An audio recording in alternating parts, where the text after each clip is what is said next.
All right, welcome everybody. We're going to get started in just a few minutes. We're letting everybody in the waiting room.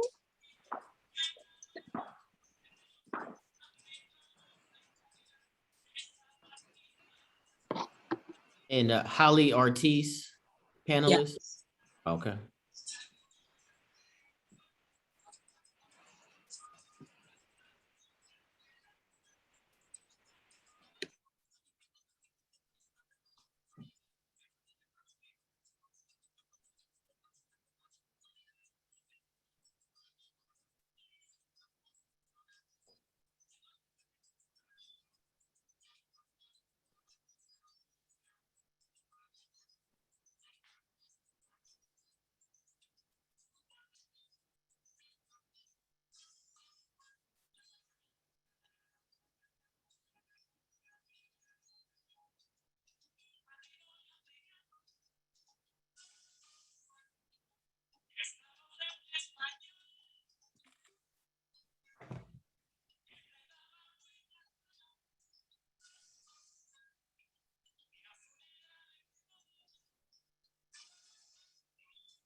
All right, all right. I think we can get started.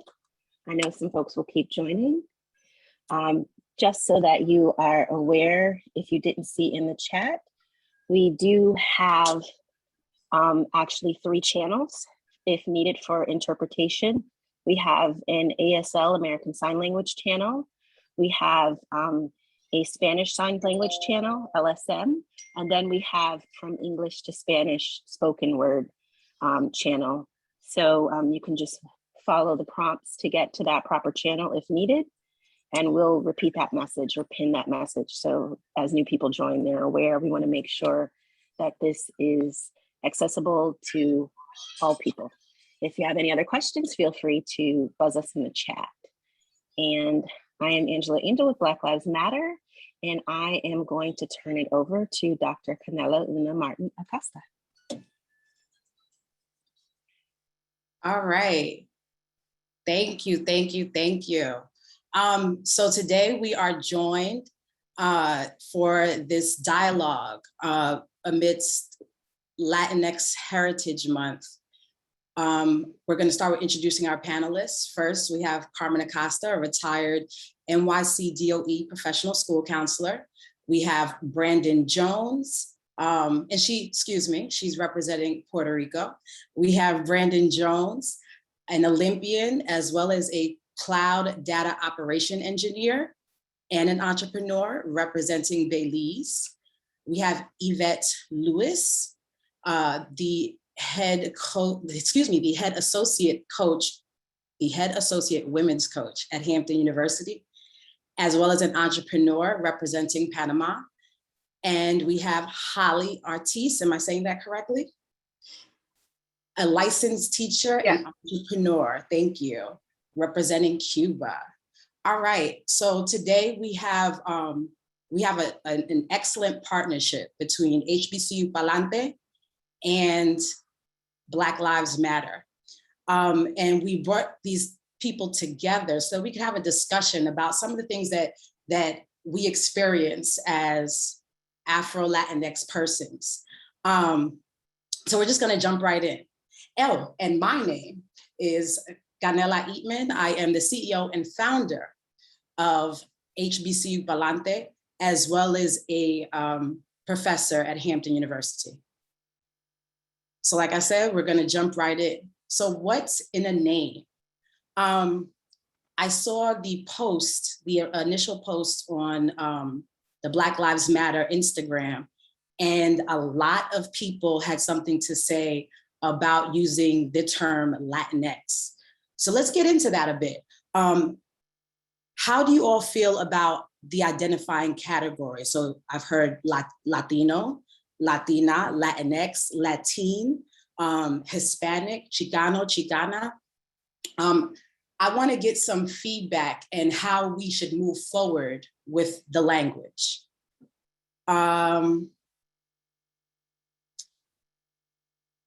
Yvette? Yes. I think it's mostly like where you're from, the heritage, to the like the name, just as if, you know, with Latino, Latina, depends on like how you grew up. Like people have different dialects, people have different language, even though it's all Spanish, they'll have different language and dialect. Okay, thank you. And with those languages and dialects, do we feel that, or does anybody on the panel feel that it is counterproductive to what is to be represented? So if we get into that a little bit, Latin, as was explained in some of the correspondence from BLM, it is an attempt to both acknowledge the grammar of Spanish, as well as acknowledging our non-binary brothers and sisters.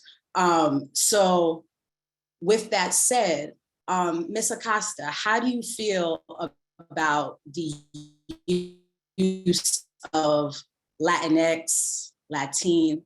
I know a lot of people will say Hispano. So what is that? How do you navigate that?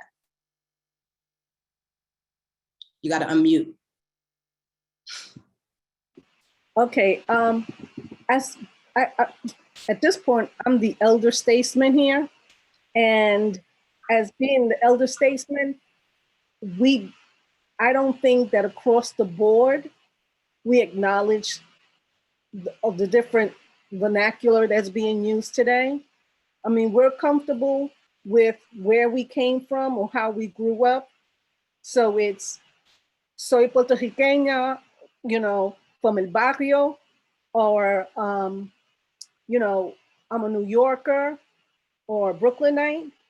But getting into those, you know, that whole concept of Latinx and including everyone, it's not something that I'm comfortable with in a sense, and I don't think people in my age are comfortable with. We're looking at everybody. You know, when you say you're Latina, or, you know, when you're talking to a bunch of girls, you know, somos Latina, or when you're in a group, it's like, you know, we're Latinos. But I don't think we're separating anybody. It's always been inclusive for us. Okay, I can appreciate that. And I also understand our, as times change, right? Language evolves, and you do want to be certain that you are being respectful and including people. So I get the language adjustment, and I think for the purpose of this discussion, I will be going between Latin and Latin. Those are most comfortable for me. So let's move on to the next question. You brought up a great point, Ms. Acosta, about who you are, right? You mentioned that you're Puerto Rican, you're, you know, a Brooklynite, Brooklyn represent. And I'm wondering, what do you do? Have any of you ever gotten the question, are you Spanish or are you Black? And how do you handle that? Holly?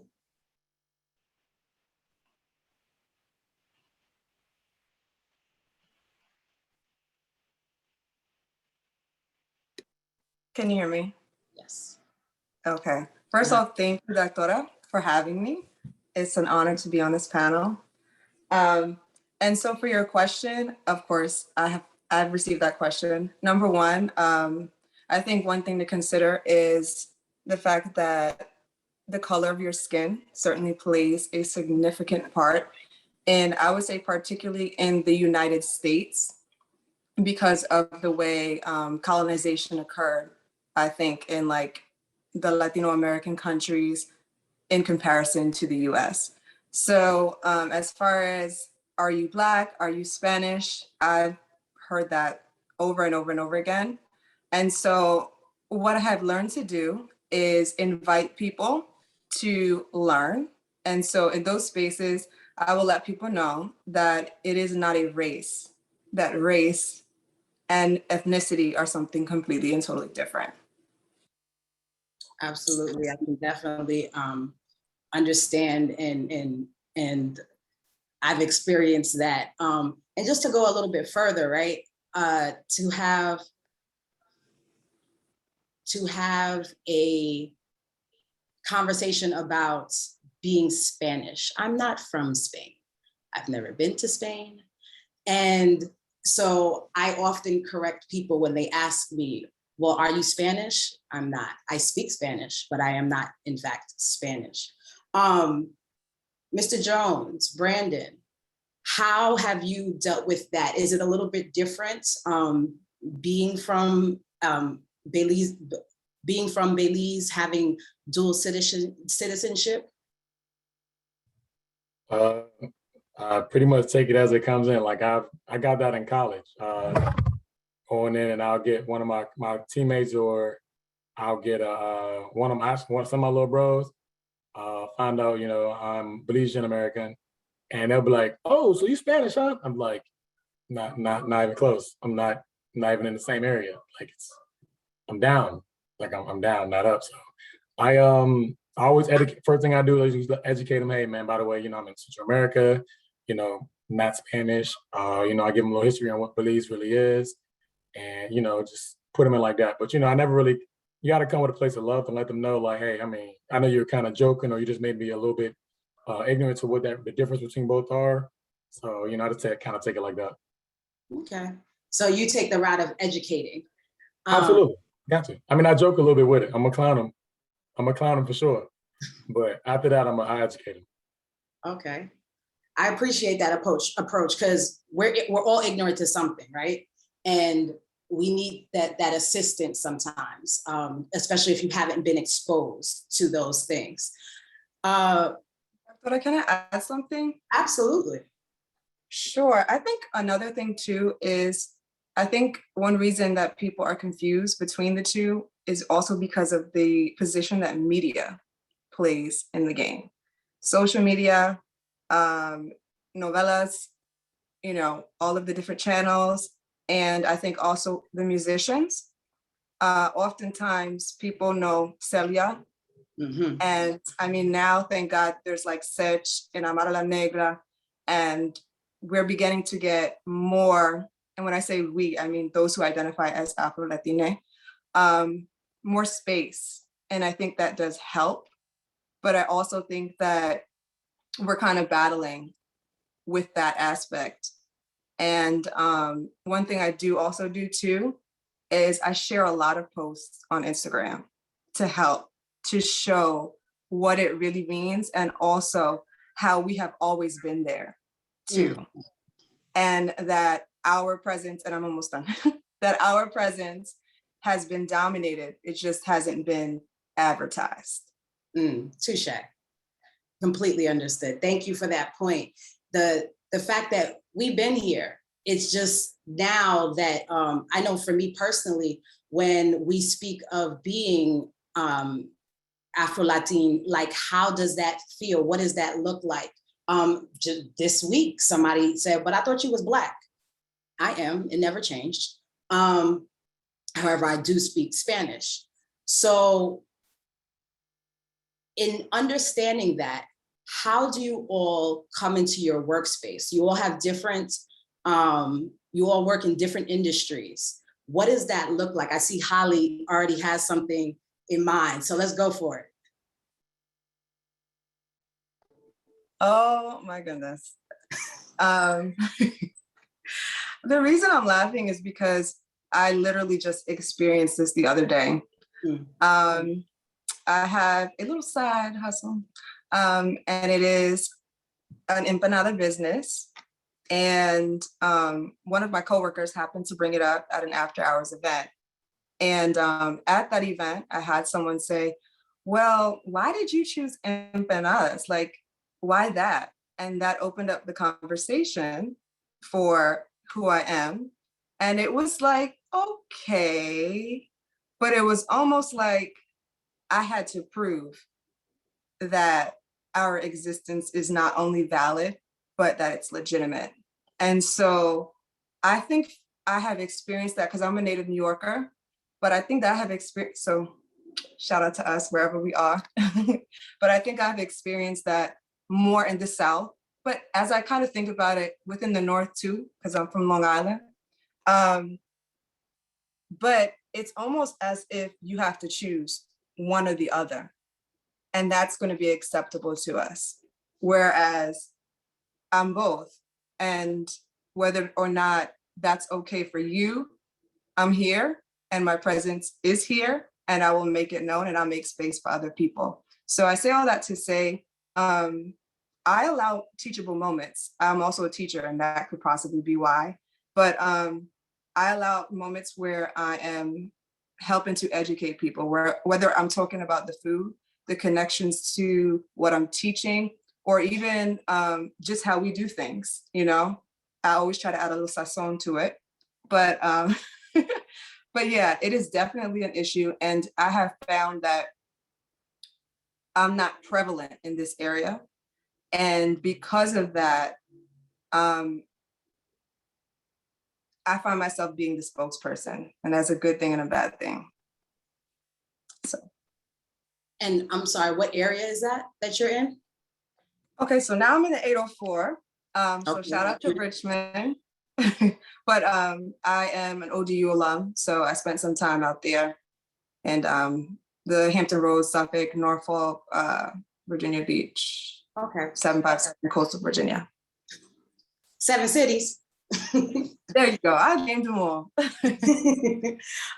Yvette, same question. And as an athlete, right? What does that look like? Like, how do you come into, you work at Hampton University and you're coaching students who may or may not have experienced an Afro-Latina.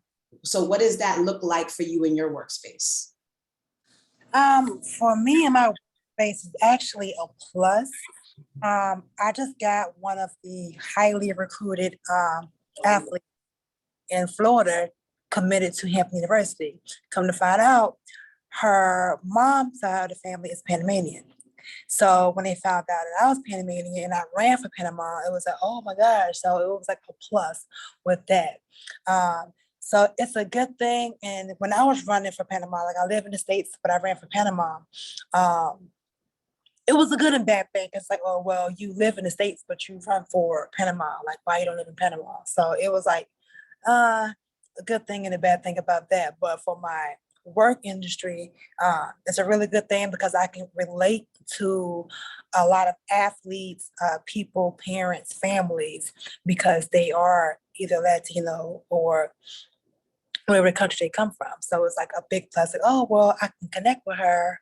I like her. We're committed. So. That's dope. So you actually bring to light the name of the this webinar, right? Breaking Barriers para Puentes, which means para Puentes is our 4 bridges and breaking barriers for bridges, right? So that's what we're attempting to take on during this conversation. Ms. Acosta, as being a retired NYC DOE, New York City Department of Education professional school counselor, you were at a school. Did the students or staff treat you differently, or did they ask you questions that you had to pause for a moment and respond, or what was that like? basically what the school I was in was basically Spanish speakers and African Americans. So the parents were made it comfortable. They were happy that they had somebody that they can speak their native tongue with. Pretty much people, some staff members, I had one particular staff member whose mother is a Spanish speaker, but I didn't know. And he said, "Oh, I thought you were African American." And it didn't dawn on me that he didn't know my full name. You know, we were in a school that only used first names. So it was very, you know, laid back. But then when he said that to me, I was like, that's when he informed me that his mother was Latina or Spanish speaker. And I was like surprised that he didn't have that camaraderie with me to come up to me and say, "Yo, you know, my mother's this, you know, I eat rice and beans every day," or whatever the case may be. But then on the other hand, I've had fair skinned Spanish speakers who like kind of shied away from me. Or would ask somebody else, "Is she a Spanish speaker? You know, or is she Dominican? What is she?" You know, so they wouldn't come to me directly. They would, you know, go around and find out what I was. So for the most part, the white staff didn't care. As long as somebody was there to do the job, that was, you know, bottom line. But, you know, I got it from both sides in the sense that they were, you know, depending on your background, you were either hesitant or reluctant to interact with me on that level. Gotcha. And I noticed you have the continent of Africa on your ears. Did that confuse some as well? No, not so much. When I was in graduate school, it did. I had one particular young lady who was, I think her father, one of her parents was Puerto Rican, and the other one was native either to Colombia or Ecuador, whatever. And she asked me bluntly, "Why do you wear so much African jewelry?" And I had to turn around and tell her, "Well, this color didn't come from the sun." And that, you know, that turned her back around and minded her business. So, you know, people just, I mean, you get a lot of negative approach to who I am. You know, like, who's Black in your family? Or how did you learn Spanish? Mm. You know, all the kind of, you know, weird questions, or where do you come from? You know, it's like hard for them to take in. I mean, and I'm talking about light skinned, you know, Spanish speaking people. I'm not talking about African Americans or Asians or something. I'm talking about those that would be considered Spanish speakers, and they I don't think they don't want to acknowledge, or they just don't feel comfortable acknowledging that you're dark. Okay, thank you. You brought up the point that someone that you work with, I believe you said, didn't know your whole name, and upon them, had they seen your whole name, perhaps they would have had a different take. So with my name, as long as it is, and my first name being Canela, which means cinnamon, people often, Spanish speakers they love to say, "Do you know what your name means?"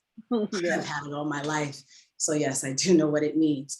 And I think that speaks to what you were saying about not acknowledging the diaspora, right? There's an African diaspora that we are a part of, and people, and I've had it on both sides, of people not acknowledging that we exist. Just like Holly was saying, and like you have said.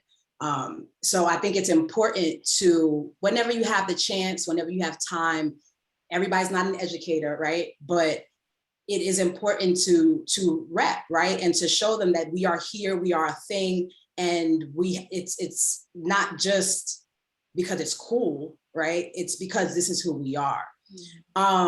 Brandon, do you have any experience as far as it pertains to your workplace? And do you have to find a safe space? And this can go after Brandon responds, this can go for anyone. Do you sometimes feel that you need a safe space because of who you are? Well, in my workforce, I'm actually, especially in my direct team, I'm actually the only African American on my team. So that was, without having to say it, I'm the only Afro-Latina and Latino on the team. So I get often when I first got the job, it was a question of, because they knew my background of me being an Olympian and running for Belize, it was, oh, so you're Spanish? No, I'm not. I'm Latino, Afro-Latino, and I represent Belize, but I'm also American. So I'm kind of here. I'm a hybrid. I'm the best of both worlds in my eyes. So I get that a lot. There's a lot of times where I'll get, which is really hilarious, is I get a completely different one because Belize starts with a B, I'll get, oh, you're from Brazil. No. I've gotten that so many times at work, more than I can count, where I kind of keep to myself a bit more. With work, there are people that I always talk to that I know, like, of course, we're of the same complexion, and they're a bit more understanding of the culture in that situation, so I can reach out to them more. But I also take my safe space in regards to just kind of keeping to myself a bit more when it comes to work, outside of those select few that I speak to, but I knew them outside of the job.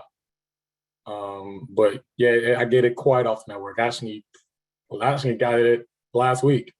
There was a new hire coming in, and my boss had us introduce ourselves, and his first comment was, "Oh, so that's Brazil." No, sir. Let's go. Let's just open the map first. We're gonna open the map and find out where locations are, and then we're gonna move from there. But yeah, that's pretty much how it's been.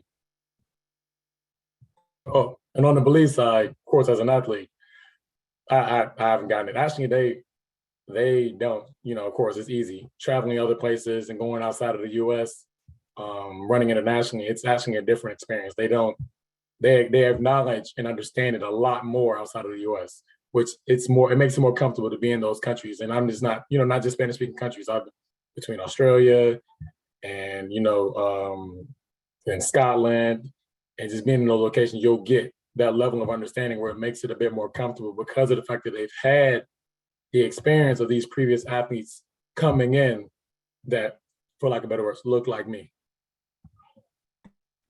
And I agree with Brandon as well. Like overseas, you get knowledge, you get treated better in different countries. And then when you come to America, it's because most Americans are not educated about different people. It's like, oh, all they know is white and black. That's all they know. And it's like, so they ask you questions. It's like, what? But when you go overseas, like you're accepted, there's other people over there that's like you, it's other cultures, different languages. So everyone is accepted overseas. It's just that Americans aren't as educated when it comes to different languages and different cultures. I definitely have experienced going overseas, and I just came back from Belize, and the love, the outpouring that I got when I went there was so dope. And they spoke in Spanish, some of them, and it was just this experience, like you got to experience the diaspora, and that was an amazing time to know that, like, I'm accepted somewhere else, when at home, I'm not always accepted. I recall being an undergraduate at Hampton University, and I was having hankerings for some home-cooked food. Home-cooked food would be Puerto Rican food for me. And I remember somebody telling me to go to the Mexican restaurant. The lack of understanding can push people away. And I've had similar situations. I've lived in Miami as well, where I've spoken in Spanish and got their best English, which sometimes I couldn't understand. And I would ask them to speak to me in Spanish, and they're like, "Oh, you want to practice?" "No, I want to practice. I want to get my car fixed." And this is not this is not a time that I want to use for practice. And I don't need practice. I need you to fix my car. That's what I came to your car shop for. So I definitely can understand not feeling welcomed, being in spaces where you can't necessarily just be. So I can definitely appreciate your statement. So I have another question.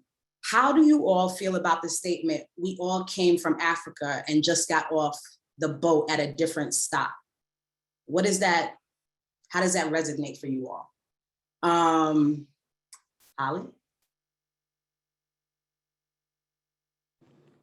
All of these questions are just, they're hitting home. So I have mixed feelings about that one.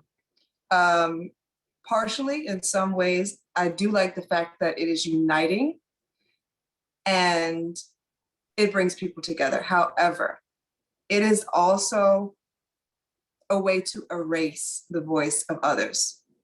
And that I don't appreciate, because my representation and my experience in my skin is different from someone who is a white, Latina. And that's the reality of it. So in essence, sure, we did come from Africa. That was the first point of civilization, absolutely. However, some of us have a lot more of Africa in us, and it's undeniably so.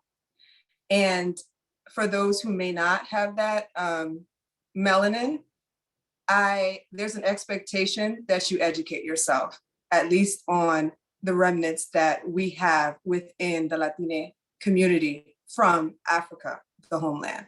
And so to sum it up, yes, I do like the fact that we do acknowledge it, but I also think that in that acknowledgement, there needs to be more of like a prominent factor where it's uplifting, but not like, "Oh, well, yeah, we're all from Africa." Or the other thing will be, "We're all from Africa and, we're African, we're indigenous, and we are from Spain," type of deal. No, everyone is not indigenous.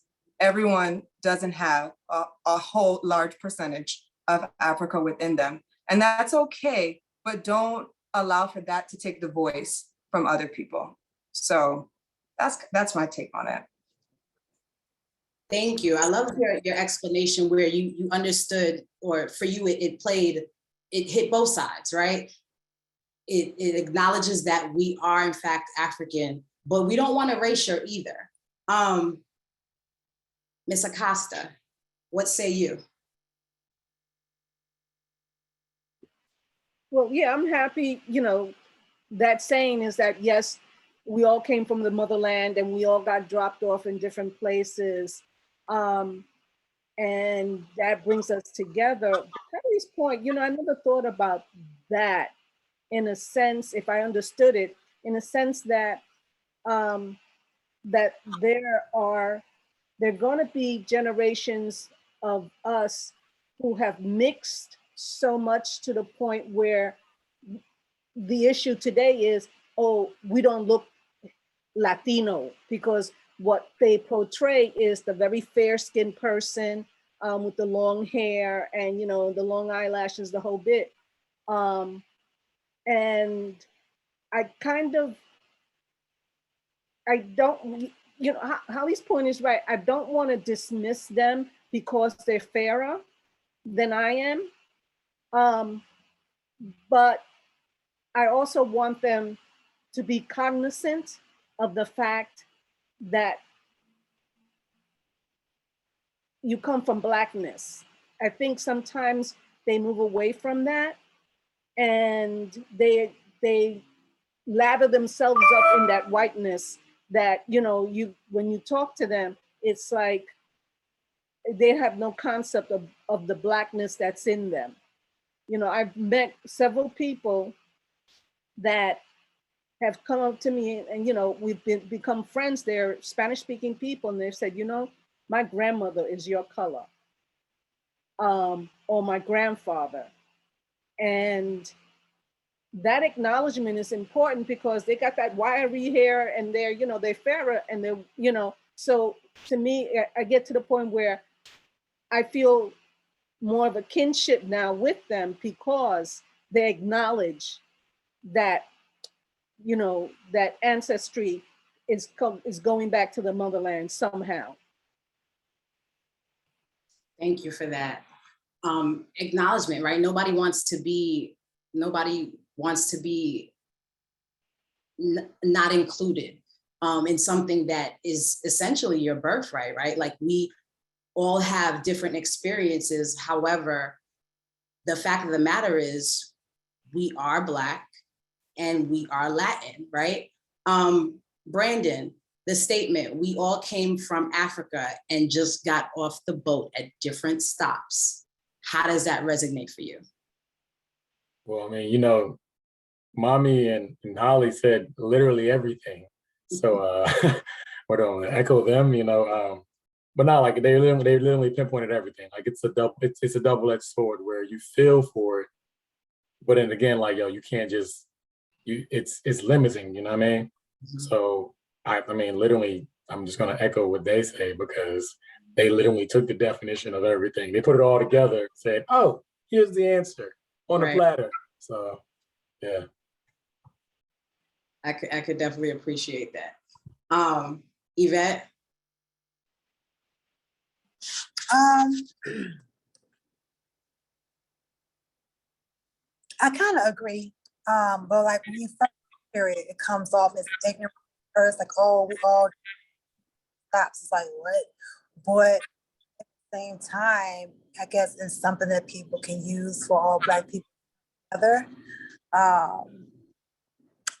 Yeah. It is. So I first saw that statement. Right. My apologies. I didn't mean to talk over you. When I first saw that statement, it was on a meme, and I probably saw it like 2 years ago. And I immediately had the reaction that Holly had, but I had it. I wasn't as kind, in that I was offended because I immediately thought erasure. And I don't like that idea, right? Like, don't try to minimize my experience. My experience is different from yours, and that's okay. We can celebrate differences and build bridges. And I've always, anytime I've had cousins post it, and anytime it gets posted, I have something to say about it because I want people to acknowledge the fact that we are different. But that doesn't make, the differences don't make us better. They're just to be celebrated. And then we can move forward. Again, para puentes, right? For bridges, we're building. And I found this quote from Dr. Martin Luther King. We may have all come on different ships, but we're in the same boat now. I kind of prefer that because you know, we have represented, we have Panama, we have Cuba, we have Puerto Rico, we have Belize. However, when we get here, my mother once told me when I was, when I first learned how to drive, and I was late, I didn't learn how to drive to college, but when I learned how to drive, she said, you're Black. Well, she said this prior, but she reminded me, you're Black. When the cops pull you over, they don't know you're Latina. All they see is Black. And you have to function as such, right? And that's a whole other conversation. But the point is that my Blackness doesn't change, it's just different. So thank you. Now, what do you think it means to be Black and Latin in 2021? What does that mean? Holly? So on an individual level, nothing. It's still the same since it's been day one. However, within this day and age, and I think probably the presence that social media has, it is a fad. I think it's become a fad. Whereas it's like hashtag I'm Afro-Latino, or I'm Afro-Latina, or I'm Afro-Latinx, like whatever, whichever one you prefer, depending on your how you identify. And so because of that, I think maybe the best way to describe it is the potency has now become diluted, because I do believe it's become a fad. And that's one, I think, area of it.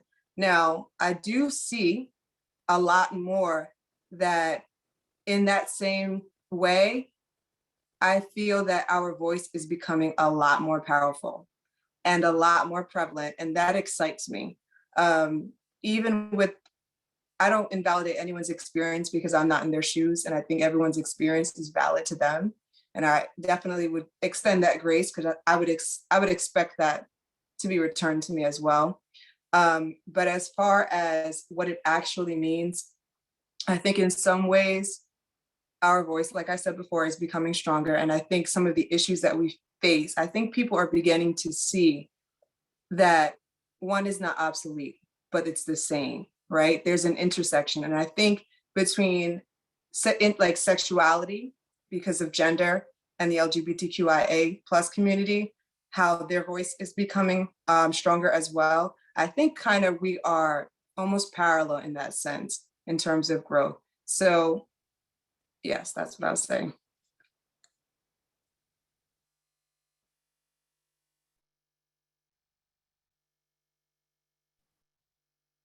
Thank you. Yvette, what do you think it is to be Black and Latin in 2021? I think it's a plus. And I also think that in 2021, more people are starting to be more knowledgeable about being Black and being Latino. People are having more friends that are Black and Latino. So like Brandon said, just educating people on, Afro-Latino. And I think in 2021, like everybody is entrepreneurs, everybody is doing their own thing, but also like Afro-Latinos are speaking up, different events, different social events, like the panel we have now, inviting people. So a lot of people are starting to be more knowledgeable and educating on Afro-Latino. So being Black and Latin is a definite plus, because I have friends that are, they're just African American. They're not Afro-Latino, they're not Black and Chinese, they're not Black anything else. So it's like, some people are like, well, I wish I had like another heritage. I wish I, know Spanish. I wish I know this. So it's like 2021 is a come up, and being Black and Latin is a plus. Thank you. Mr. Jones? Mr. Jones is here. Yeah, like you said, it's a plus, man. Like you get more acknowledgement, like compared to earlier days. Like, yeah, I'm even just admitting to myself, like, always knowing I was Belizean was one thing, but having others acknowledge and understand what it is to have another a background different than themselves. Like back then, no one really cared. Like, and it's funny that back, like especially like when I was in high school or even my first years in college, because of the fact of them knowing I was from that Central America, Caribbean area, their immediate instinct was, "Oh, you're Jamaican." That was another thing I got before I had to tell them, but no, I'm from Belize. So, and that was, that was a while back. So, but now they're more understanding. Oh, you from Belize? Oh, my family's been there. Or, oh, I've done this. So nowadays it's a better place. Of course, it's always tough because we're Black, but that extra little kick, I call it, makes life a little bit fun for us. And we like fun lives.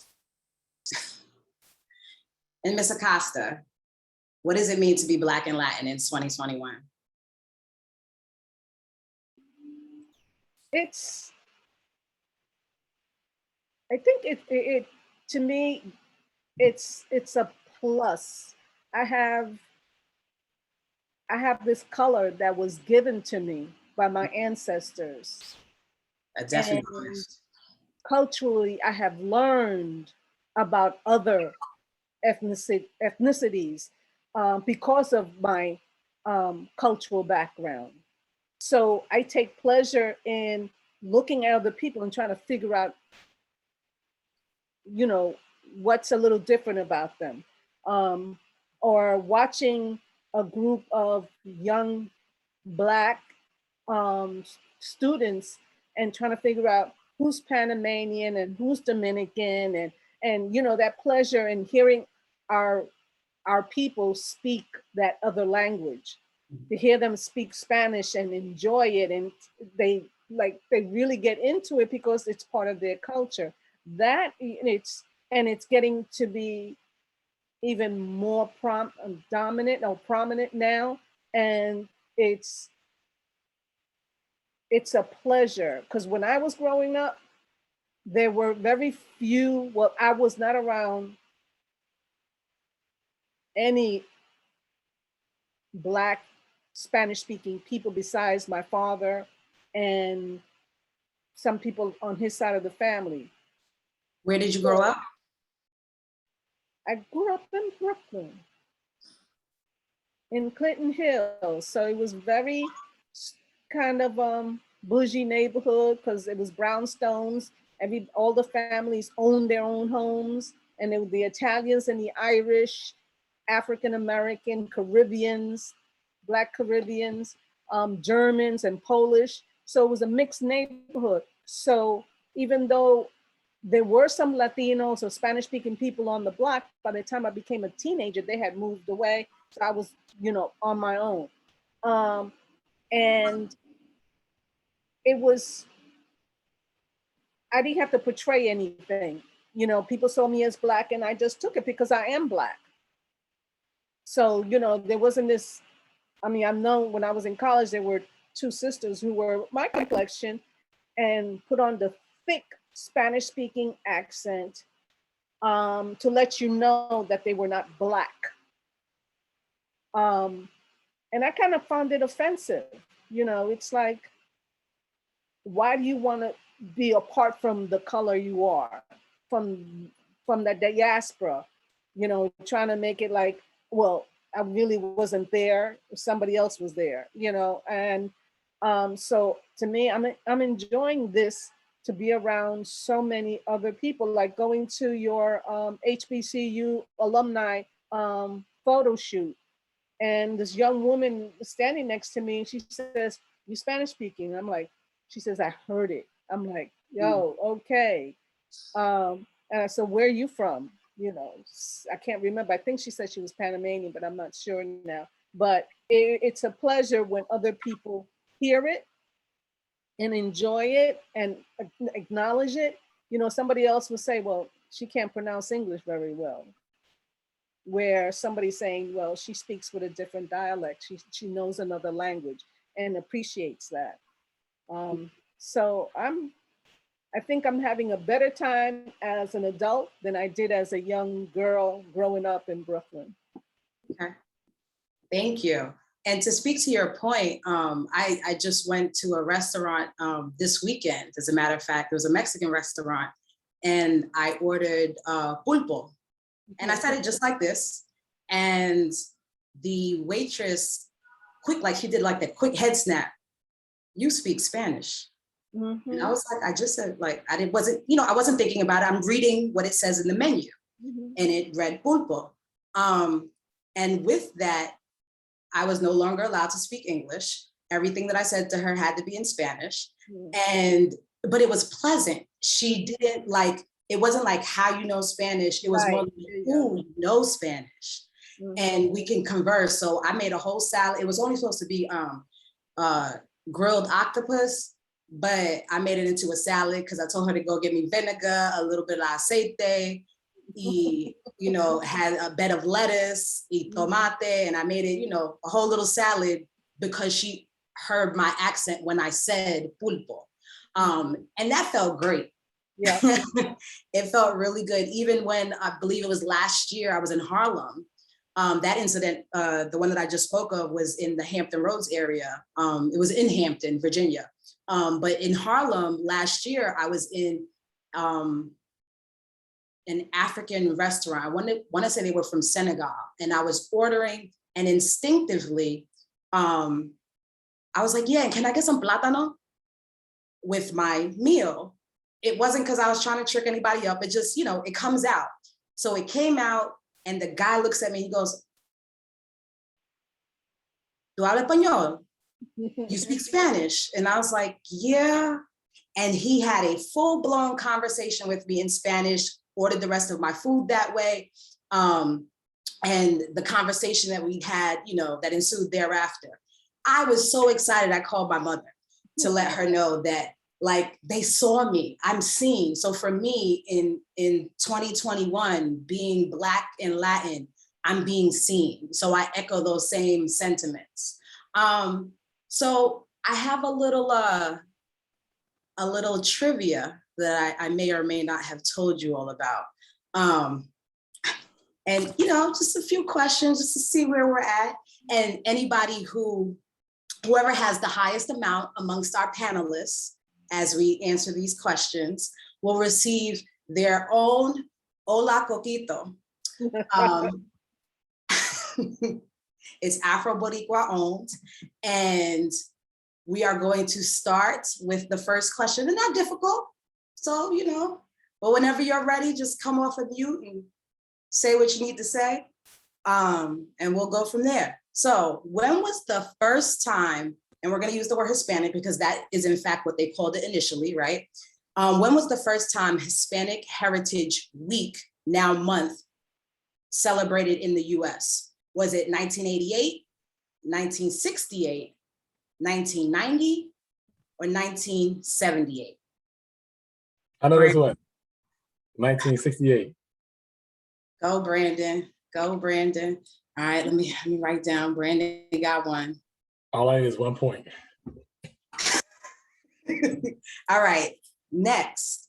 When did Latinx Heritage Month, Latin Heritage Month starts on September 15th, in part because it coincides with the independence dates of these countries. Listen to the countries: Costa Rica, El Salvador, and Guatemala is first. Honduras y Nicaragua, that's your second choice.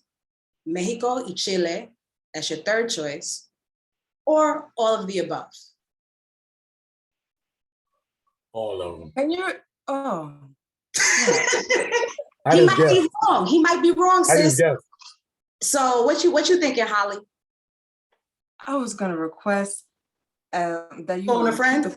And because it was fast. My apologies. Brandon doing too much. Brandon be doing too much. All right, so let's do it. Costa Rica, El Salvador, Guatemala. That's your first choice. Second choice, Honduras y Nicaragua.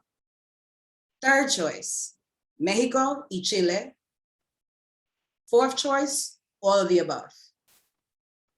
I have no idea. Me neither. For which date? That they coincide. So the question was, it's Latin Heritage Month starts on September 15th, in part because it coincides with the independence dates of these countries. So the countries that I read. So is this a yes or no question, or you want us to choose one of the multiple? I gave you your choices. I'm gonna say A. A, so you went with Costa Rica, El Salvador, y Guatemala. If it's wrong, I change it to B. And it is in fact wrong. And Okay. Brandon was correct. It's all of the above. You always got to go with all of the above. Whenever they throw all of the above in there, All day. it's probably that one. That's 2 points. I'm done. Come on, y'all got it. Y'all got to come up. Come on, ladies. Come on. All right. And it was, so just to give you a little bit of history behind it, September 15th was chosen because it's the anniversary of the Independence Day date of 5 Latin American countries: Costa Rica, El Salvador, Guatemala, Honduras, and Nicaragua. Also, Mexico's Independence Day is September 16th, and Chile's is September 18th. So, And Belize is September 21st. I'll pop off. All right. So next, what does the United States celebrate during Latinx Heritage Month? These are the choices. You pick one of the 4 choices. The traditions of Spain, first choice. Second choice, the people and culinary culture of Mexico, second choice. Third choice, the first Caribbean immigrants. And the fourth choice, the culture and traditions of people with Latin American roots. Holly. And while they're thinking of the answers, we are ready and will then begin taking questions from the audience. So we look forward to your questions. Go ahead. I vote D. You vote D and you vote correct. Come You beat on. me to it. You beat me to it.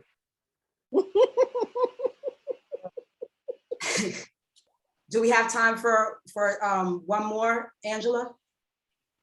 We're actually running Okay. tight on our time. So we'll take questions from the audience now.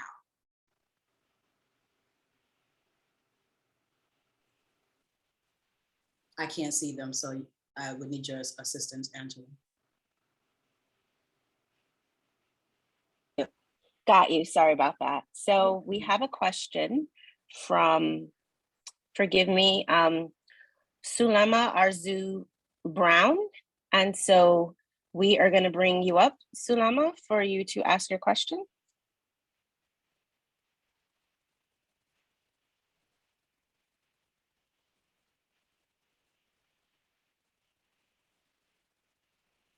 Or if you like, I can ask it for you.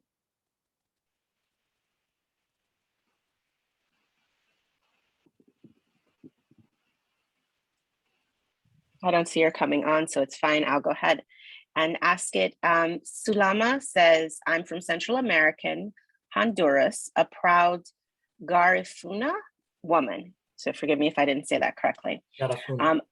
Garifuna. I think the term Latinx is a form of whitewashing. Within that term, I do believe that Afro-Latinos are not even close to being a priority. Do you agree? I just sidebar, I can tell you're an educator, Holly, because you hit the snaps, and that's how we acknowledge our students. I'll jump out there, and anybody else who'd like to answer, I definitely agree with the whitewashing, because it doesn't go with the language. It doesn't. That was pointed out to me very recently, actually. But what I think is that when we learn something, we implement it. We adjust. So I definitely agree with her statement of it being whitewashed, and we need to be cognizant of who we allow in spaces to dictate how we categorize, how we identify, and anything of the sort. Let me say, I kind of agree, because I'm looking up to see where Latinx came from, and it seems like it appeared maybe online and probably in some academic journal or research paper, what have you, which is separate from how we live our lives. And thinking about the motherland, the continent is just not Africa. North America and South America are continents. And we have to look at the people from within those and their countries, and people recognize themselves as who they are. They're Ecuadorians, they're Guatemalans, they're, Peruvians, whatever. And this is how I think how people see themselves, and not as the nomenclature that white society has placed on them. We're not Hispanic. Latino, in a sense, because Spanish is a derivative of the Latin language. I understand somewhat, but people belong to their culture and how they were raised, and not by, simple putting people all together in one, under one title and saying, oh, they're Hispanic. No, because we're all different. We may eat the same types of food, but we all prepare it differently. And the dialects are all different. If you go down to, Uruguay or Argentina, the emphasis of the culture changes. Argentinos, I hear more German Argentinos, or if I go down to Guatemala, I hear more indigenous language. So for them to put one word to put us under that name, that nomenclature, is, trying to whitewash us into something else.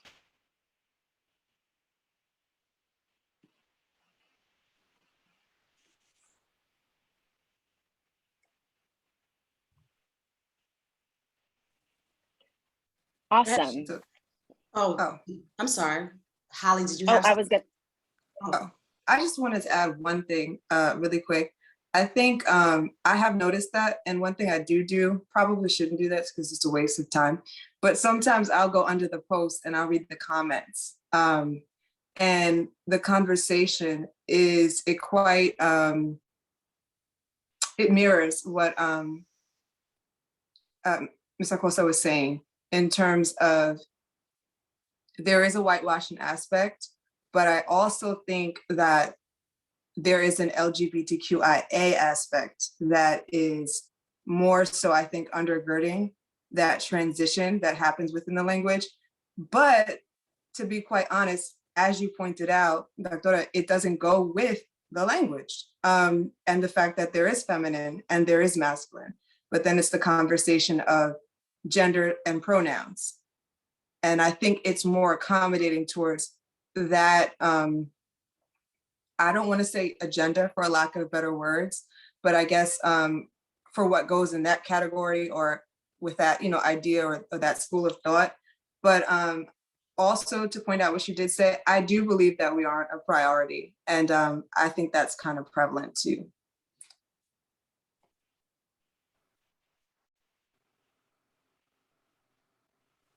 Thank you. Angela, are there other questions? Yes, I didn't want to interrupt anyone, but I'll move to the next question from Jose Morales. How have you struck a balance between being Black and Latin?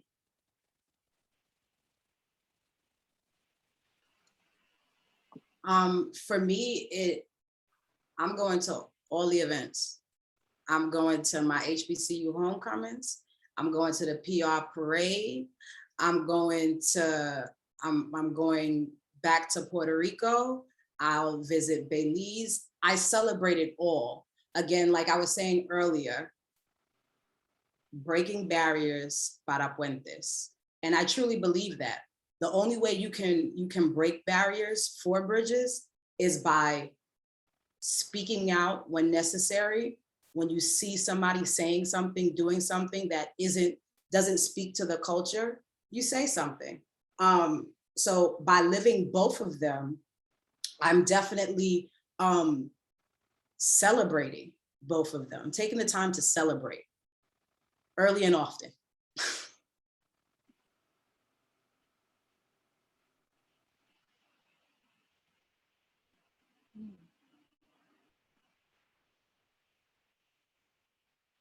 Would anyone else like to offer? I think the balance is in the existence, your very existence, because we all have some type of intersectionality. We're women, we're men, or whichever your gender is.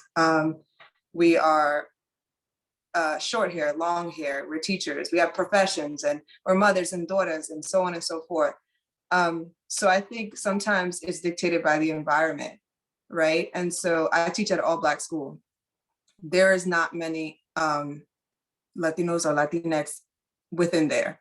So in that moment, my presence of being a Black woman, as an African American Black woman, or as an Afro-Latina woman, is definitely more pronounced there in terms of just my Blackness. Whereas when I go to, you know, the club to go salsa dancing and stuff, I'm able to, you know, be within that part of my culture. Or when I go to the restaurant and I'm going to get, you know, maduros and so on and so forth, then I'm able to represent that. So I think kind of sometimes it's dictated by the environment, or sometimes it is those spaces where we do invite to educate. So I think the balance is fluctuating and it depends, and that's okay.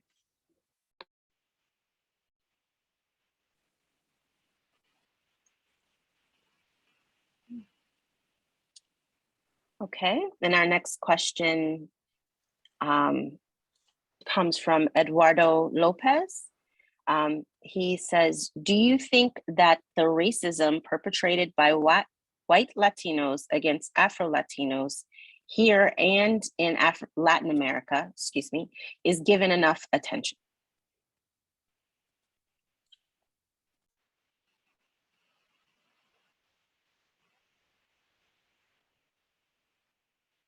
That's for anyone.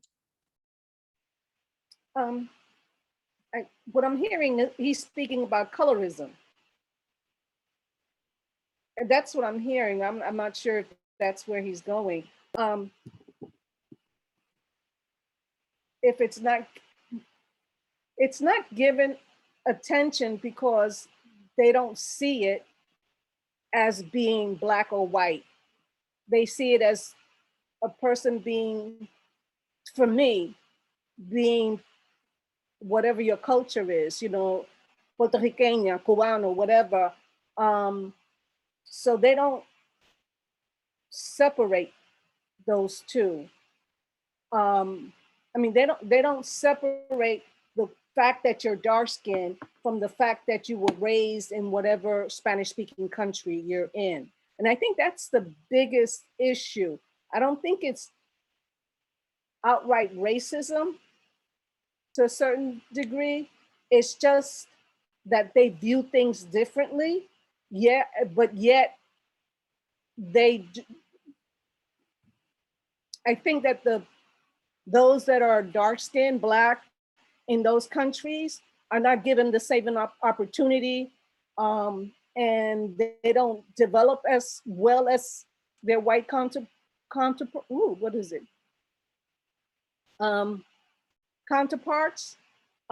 But it's more of a cultural thing than I think a Black and white thing, because there was a study done in Brazil where they invited, I don't remember what group it was, but to have the Black population, the school age population, the college age population to self-identify as Black. And they kept saying, well, that's not who I am. I'm not Black, I'm a Brazilian. And I think that's an overall issue with a lot of people when it comes to Latin American countries or Spanish speaking countries, where the patria is more important than the color of your skin. And you want to really relish and be in that culture. So to say that you're Black, you're separating yourself.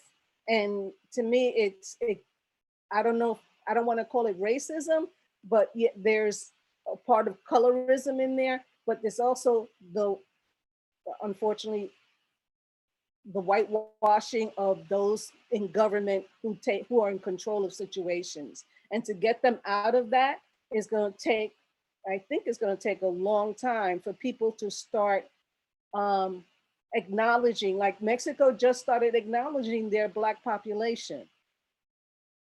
And that's, this is the 21st century. It's gonna have to continue where even in a lot of Latin American countries, the indigenous people didn't have any kind of protection. They were treated just as poorly as everybody else.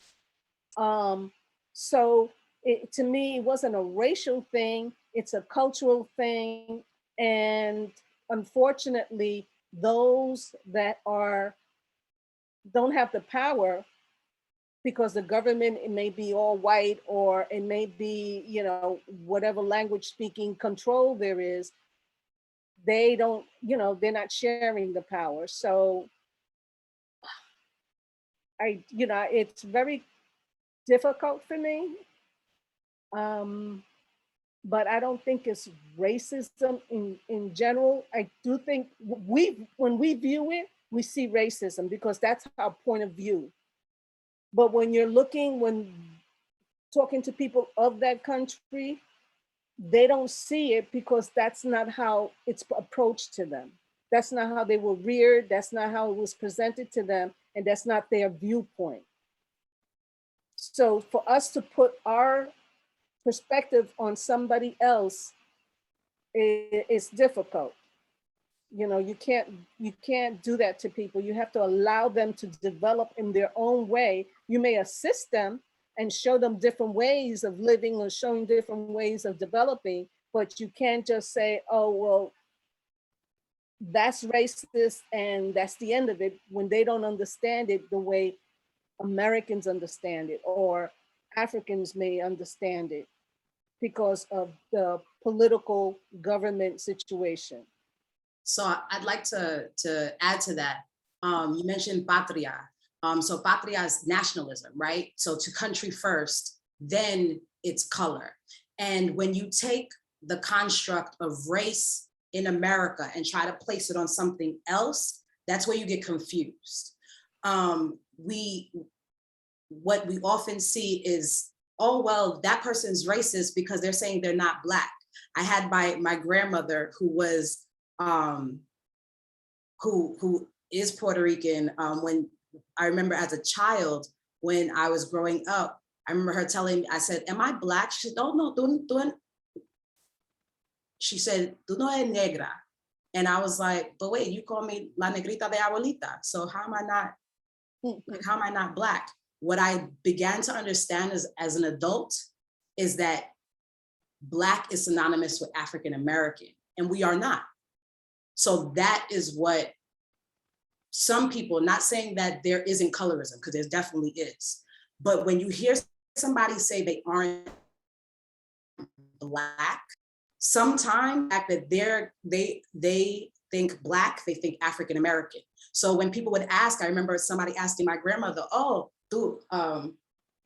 if I was like, they didn't realize that I was her granddaughter, and oh, esa morena, and she was like, no, that's my grandchild. And this understanding of colorism and how we live it is different. So we have to be really cognizant of placing racial constructs from other places on other people and their experiences, because they're different. But I see Holly was biting at the bit, so go for it. No. I appreciate all perspectives, absolutely. I just think I want to take another look at the question to make sure that I address it. But so he said, do you think that racism is perpetuated by white Latinos against Afro-Latinos here and here in America? Okay, and given attention. In terms of given attention, I will say it kind of goes back, in my opinion, to the point that we spoke about earlier, and that there's a voice that is eliminated. And I do believe that even within the aspect of when we're talking about the label of Afro-Latinx, or I'm just going to say Latinx, just to make sure that I cover all bases and be respectful of that. But with that aspect, because there are some that take on that label because that's how they identify, and that's valid to them. However, I do think the voice of others becomes eliminated within that process, because we all are from Africa, right? And so on a personal level, I have absolutely experienced this, to where I go to Florida, where, you know, a lot of the people there are Cubanos, and I speak Spanish, and you won't respond back to me in Spanish. How's that possible, right?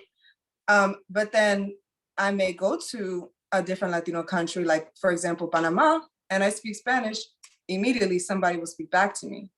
Now, in terms of labels such as negro, negra, and morena y blanco, that is absolutely prevalent. The way that Latin American countries, Central Caribbean and South, colonized their people in comparison to the US was different. So there are phrases such as mejora la raza, right? How many of us have heard this? So we can't say that, and when I say we can't, and I don't like to speak in absolutes, but forgive me, but we can't say that there isn't an aspect of race that isn't pronounced within these countries, because it is, or else we wouldn't have the terms like you mentioned, Doctora, negrita or mi negra, right? So we know that it is that way. I do think that it's uncomfortable for some people because there are still abuelos and tias and tios that are saying, don't bring that negra home. Don't bring that negro home. That occurs. And so, oh, he said he's gonna clarify. I was not referring to colorism that we are experiencing from other Black people. I'm talking about racism from white Latinos who are descendants of Europe. Oh, I'm not sure if I'm answering correctly, but I will say in my own experience, excuse me, I do think that it is an issue. I think that it is very prevalent. And I think there is a factor that sometimes our stories are not valid because maybe we don't look a certain way, most likely, or it's not palatable for some. So I hope I answered that correctly, or the way that I would have been meant.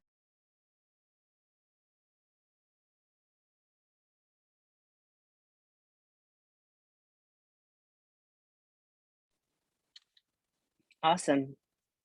Thank you. I mean, I don't think there's a correct right or way. Thank you for sharing your expenses. And that actually is the last of our questions. So if you want to say your last piece and we'll close out.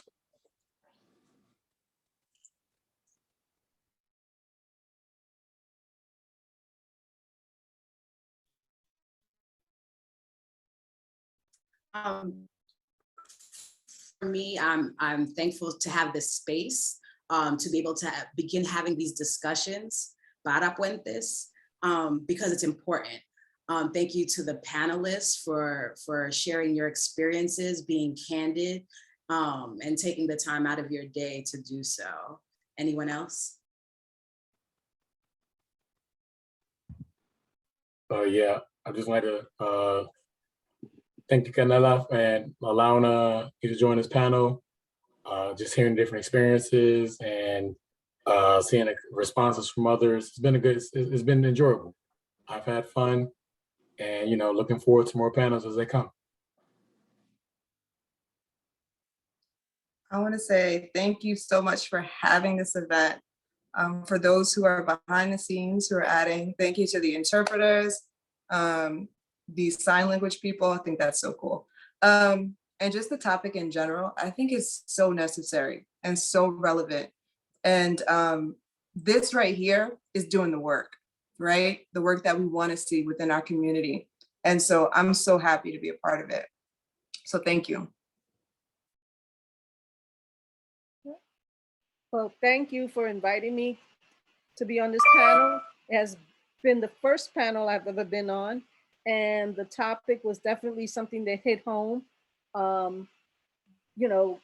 Breaking, breaking barriers para Puentes is really important, not only on an academic level, but generationally, speaking with younger generations. It's been an eye-opener and a pleasure to listen to others, the younger generations' view on things and how they would want, or how they see the world and how they would want it to change, or how it's fitting in presently. So thank you for inviting me, and I hope to be a part of another one. Thank you.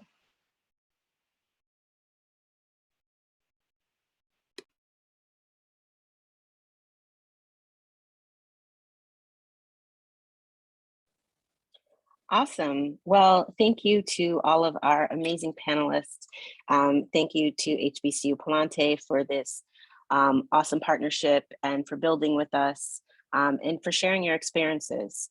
For everyone in the audience, if you have not subscribed to our list, we want to encourage you to go to blacklivesmatter.com and sign up for our mailing list. We still are having, for the last couple of days in Latinx Heritage Month, we're sending out some informative emails about Latin history. And we also share a lot of great things that are happening in both the Afro-Latino and the Black community. And we would love for you to be a part of our community. So it's blacklivesmatter.com, and I just dropped it in the chat.